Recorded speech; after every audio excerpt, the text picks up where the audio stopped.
So we're up in the stands and shit, if you know Fremont's football stands and everything, and I heard somebody, they started whispering like, here come Raymond, oh, is that Raymond? And I'm thinking that Raymond Washington was this big old, like that and shit. And then the most powerful thing that I ever saw, when he made it, at the bottom of the stairs, all the Crips stood up until he made it up there and sat down. Then they sat down. That's power. Be very careful who you talk to, because you'll never know who the informant is, who the cooperating witness may be, and you'll never know somebody who was a friend today may have been flipped the night before and become your enemy tomorrow.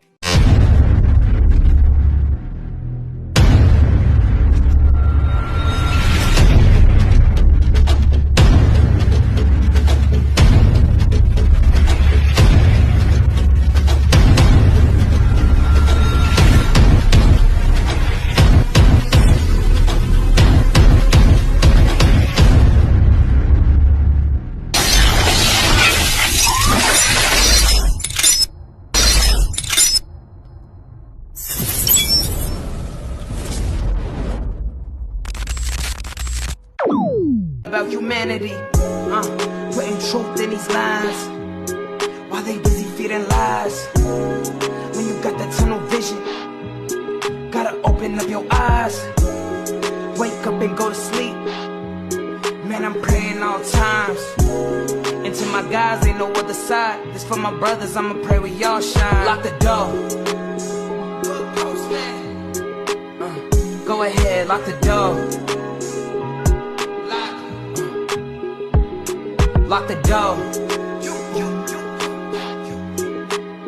Go ahead, lock the door. Yeah, you already know.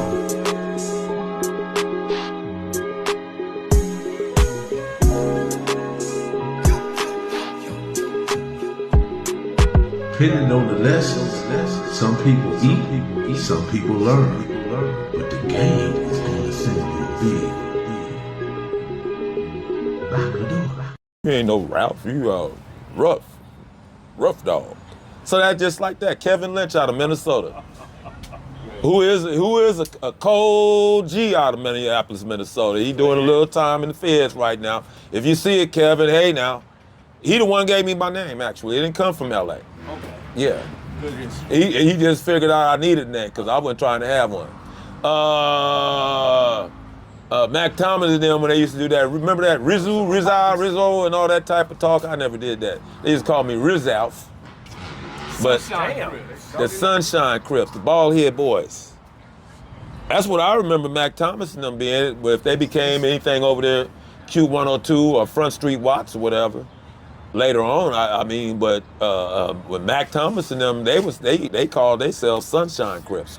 Just Crips, period, really, that I know. It was because of the bald head. The bald heads, yeah. Because people wasn't, the Quo Vadis. This is what, remember, you go in there, you saw the barber thing, you had. The matches. Okay, they don't know about that. The cane. I found out the sagging was really from boys going to the camps and shit and coming back home like that. You know what I'm saying? But what I remember sagging was because niggas had nylon, they had silk drawers, t-shirts, real silk underwear, real silk drawers and socks and shit. So they literally show you had the Watts Festival. Stop it. That was probably back then. I can remember that because we would walk down the street and go down to the Watts Festival from 103rd. How many? Man, she was from Stanford, then McKinley, then Wadsworth, then Zamora, I think it is, and then the Central. So it wasn't that far. So how deep was y'all? Shit, the whole family. I'm talking about my family. It wasn't going out there like with Crips and shit. Our family would go and stuff. When they even had when Tookie walking down the street and all that in the women's sport, putting the water on him, rubbing him down and all that. He just started walking in the thing and all that back then. Right. And they couldn't tell him not to. But he was that big though. I remember seeing him. Jamel was big old and yellow. I'm gonna ask you about you. I did not know him. I was a kid. But I would see them dudes. Raymond Washington, let me tell you something. I was still at Bethune and because my brother played for Fremont on the football team, okay? So we're up in the stands and shit, if you know Fremont's football stands and everything, and I heard somebody, they started whispering like, here come Raymond, oh, is that Raymond?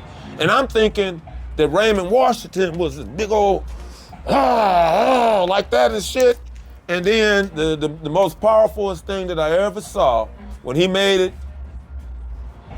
at the bottom of the stairs, all the Crips stood up until he made it up there and sat down. Then they sat down. That's power. Oh yeah, that's powerful. Okay. But I'm thinking Raymond Washington was 7'9", 700 and something pounds. He's a little dude. Over here, because his uncle Rufus stayed on 56th Street where my grandmother had her home over there. And my baby brother, two of them, they across the street, they came and told me, they said, it's a nigga over here talking about he started the Crips. So I come out and I said, yeah, that's him. But yeah, Raymond that I remember, I was too young to be around out there running around and all that. Like them, they were older than me. You know what I'm saying? They were a lot older than me. Wow. But what I've seen though in the whole period of time, we gotta do something else. I mean, gang membership is what it is, but we gotta figure out something else to do. I mean, because, wow, we already filled up in the penitentiaries. We're already filled up in the graveyards and the morgues and all that. I mean, nobody knows that as a child, I always loved music, but I was always distracted. I waited until I made it into my late 50s to go get me a guitar. You know, and I'm learning how to play guitar and all that. When I get extra guitars or whatever, I give them to kids and so forth, you know what I mean? And it's the children now. You know, it's a whole different, you got a generation now, they can go get their phones, and get the whole, through the music, you know what I'm saying, and get the whole gang culture and all that. And some of them, they get it from in their own homes with their parents and stuff, because there's still some parents that got gang ties. So how do we break that? We got to learn to not wait on people to come and to facilitate for us. We need to be able, because they were supposed to build a park right here. And I made reference to when the USC people came and planners and so forth, you can make a center here that help people, to even the children, to even if they need help with their homework, you know what I mean, to get jobs and so forth. I mean, because now these kids, if they playing GTA, Grand Theft Auto, and think they can go and get a gun and start directly robbing, because you don't got so many hours on. Virtual reality. You don't went to that virtual reality, but the reality set in. Okay. And it's a lot of these youngsters don't learn how to shoot off them games and so forth. Okay. They ain't never really went out. You see them doing all this and all that. They ain't never really went to the range and all that. I'm a city country boy. My daddy took us hunting and stuff. We went and with greyhounds chasing jackrabbits, even with the shotguns and stuff, shooting pheasant, quail. You know what I'm saying? And cottontail rabbits and stuff. Went duck hunting a few times. We had single shots, See? barrels. So I learned how to shoot by not running behind people and shooting at them. Right. I learned conservation and so forth like that. You know what I mean? So what is it? What is it that you could give to a new generation? Well, you got to give them hope. You got to have something to give to them, because some of these kids, they really don't. Then we got too many single parent homes where the mother is the mother and the father. We need to have more men being men. I'm a deadbeat dad. I have to admit it. So I'm speaking from that point of view, but I know that in my heart and soul that I am a father. Okay? And what men don't realize when you say, oh, I missed out on my kids growing up. Dumbass, you missed out on your growth of being a father with your children. I mean, if I would have even had the mind that I have now, I would have never left my wife and kids, but I was so in love that I took my eyes off of the big picture. I was so in love with this woman, and it hurt me. And if I'd have been the man that I am supposed to be even right now, guess what I would have done? Stay. I'd have stayed, and if she would have even brought 2 other kids, I'd have raised them kids to raise mine. That's what a man does. You're being hurt and shit is just what it is. What is a complaint? A complaint is something that you haven't done anything about. Complaints are valid, but then 99.9 of them, some shit that you ain't dealt with. And I'm still at 66 years old, hope to make it to 67. I'm still growing. I'm still growing. I'm still trying to learn things and to be a better person and so forth. You know, hurting people and doing things that are hurtful to society and all that, that ain't the way you're supposed to be. And if I could tell anybody anything, yeah, if you join a gang, you in a gang. But if you don't have to, don't get in it. You don't need to be in a gang. I mean, what do you need? You need 2, 3, 5, 20 other people to be who you are? I mean, come on. I mean, I don't like the fact that to follow what everybody do anyway. And at one point, everybody wanted to be from a gang and all that. I mean, we went through a situation where once the gang membership took off, the drugs got involved in it. At one point, you didn't even have no men on the street. Then you started having the gang mamas calling shots on the gangs. What about, you remember that? Yeah. When the women was big mama so-and-so and all that, you know what I'm saying? And then, shoot, it's just a cold thing. It's not the same. It's not the same, and I would say, if anybody can figure out something, figure out something. Like you got your music. You know what I mean? You went and bought you some property and stuff. Come on, man. You could have stayed around the corner and just be around here. You know, we got people that come over here and just come on now. This is not for that, regardless. I mean, get back in here. Get in here, Maverick. He's a Malamar. Get your ass up in here. But anyway, it's just like that, you know, and not to keep going on just to put air in my lungs, and because I don't normally do these type of things and want to talk about stuff because people will judge what you said and all that. I know the one, someone had me to speak and I was talking, and I saw the one dude was, that old guy looked like he's on drugs. I ain't on no goddamn drugs. You don't even, man didn't even know me to even say he looked like he a crackhead and all that. Those be trolls. Okay, those are the troll people, and he was a Latino person, first of all. Not that it make a difference. How you gonna speak on some shit that ain't got nothing to do with you? Okay, first of all, because I'm not over speaking on some shit on somebody from F-13, Black Frog Towns and all that shit. I don't fuck around like that. So how you people gonna speak on some shit?